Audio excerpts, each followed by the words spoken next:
beaucoup, monsieur et madame de la presse, pour cette annonce sous forme de forum. Nous avons suivi tout à l'heure dans notre province l'arrivée d'un certain nombre de candidats gouverneurs de province. Mais nous avons été attirés par un seul candidat qui nous pousse aujourd'hui à parler de sa candidature, David Moukeba. En dépit de tout ce que cette candidature de M. David Moukeba Kalenga peut susciter de la part de ses fanatiques, c'est une candidature qui sera purement et simplement rejetée pour les trois raisons que nous allons vous donner tout à l'heure. Sur le plan politique, il est de la République le chef de l'État et en tant que conseiller en matière d'infrastructure du chef de l'État, il serait assez indécent, lui qui doit piloter le projet Chile-Gelou, qui est en déroute dans notre province, qu'il puisse se soustraire de cette charge que le chef de l'État lui a confiée pour venir solliciter le suffrage ici. Et là, c'est encore un problème. Sur le plan administratif, M. Moukeba est purement et simplement un agent public de l'État et qu'il n'y a pas produit aujourd'hui une lettre de mise en disponibilité. Sa candidature sera purement et simplement rejetée. Je voudrais ici rappeler les dispositions de la loi numéro 06/006 du 9 mars 2006 portant organisation des élections présidentielles, législatives, provinciales, urbaines, municipales et locales, qui à son article 10.5 stipule ceci: pour sans préjudice des textes particuliers sont inéligibles. Et au point 5 de cet article 10 de la loi, les fonctionnaires et agents de l'administration publique ne justifiant pas à la date limite du dépôt de candidature, du dépôt de leur demande de mise en disponibilité. Et cet article 10 de la loi 06 que je viens de dire est complété par la décision numéro 001 bis bar CENI bar BUR bar 18 19 février 2018 portant mesure d'application de la loi 06 du 9 mars 2006 relative à l'organisation des élections présidentielles, législatives et provinciales, urbaines et municipales, locales, telles que modifiées et complétées à ce jour, qui à son article 27.7 dit ceci: la preuve de la demande de la mise en disponibilité pour les fonctionnaires et agents de l'action publique ainsi que les magistrats, évoquant les cas d'inéligibilité.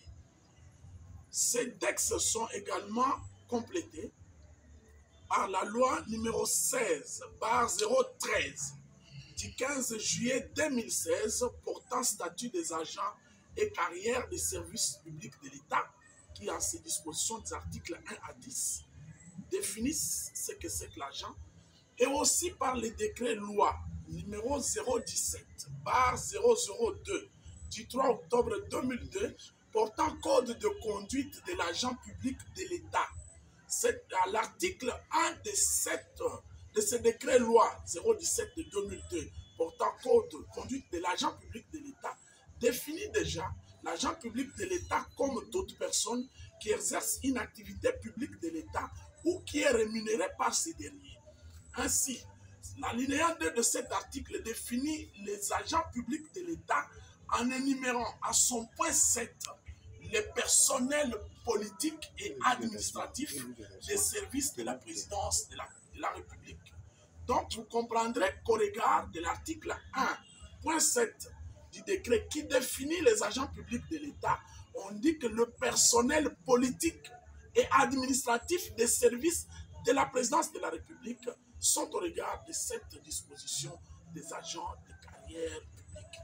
Donc, au demeurant de tout ce que nous venons de préciser, nous vous rappelons que la loi électorale donne 3 conditions d'inéligibilité. D'abord, il y a la démission pour les agents des entreprises publiques, il y a la demande de mise en disponibilité pour les fonctionnaires et les agents publics de l'État, et il y a pour les membres des forces armées et de la police, là on exige la démission et la lettre d'acceptation de la démission. Donc vous comprendrez que sur le plan administratif, au regard de toutes ces dispositions que nous venons de donner et pour lesquelles nous serons beaucoup plus en détail dans notre conférence de presse que nous allons tenir ici au restaurant Tropical demain, la candidature pourra être également rejetée. Par rapport sur le plan politique, nous rappelons aux uns aux autres que l'élection qui aura lieu dans notre province le 3 décembre, c'est une élection indirecte, ce n'est pas une élection directe. Et au regard de cette élection indirecte, il n'y a que les députés provinciaux à qui le peuple congolais, au regard de l'article 5 de notre Constitution, qui dit que tout pouvoir émane du peuple, et cet article ajoute qu'il exerce directement ou indirectement par ses représentants. Et au regard de cette disposition constitutionnelle, l'élection de gouverneur jusque-là sera organisée par la CENI, mais ce sera les députés provinciaux. Et voir aujourd'hui un candidat gouverneur qui vient dans une circonscription électorale où il est candidat, qui mobilise la population, mais qui s'attaque aux députés provinciaux en disant ceci au peuple.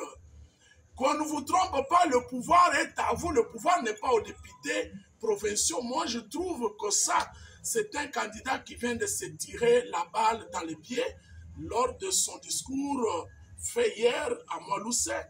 Notre candidat David Moukeba a dit à la population de ne pas se laisser faire et que le pouvoir n'appartenait pas aux députés et que c'était le pouvoir du peuple. Là, nous tirons l'attention de tous ceux qui nous écoutent. Finalement, veut-on planter les décors comme M. Maweja l'a fait? Est-on dans la continuité de celui-ci ou allons-nous vers les députés mais en voulant les livrer à la population? Nous disons, ce temps-là est révolu. Donc, politiquement, un candidat qui a un tel discours s'est auto-disqualifié. Au regard de tout ce qui précède, nous disons à notre ami que sur le plan politique, sur le plan administratif et même sur le plan judiciaire, c'est une candidature qui pose et qui posera problème. Nous avons dit et nous vous remercions.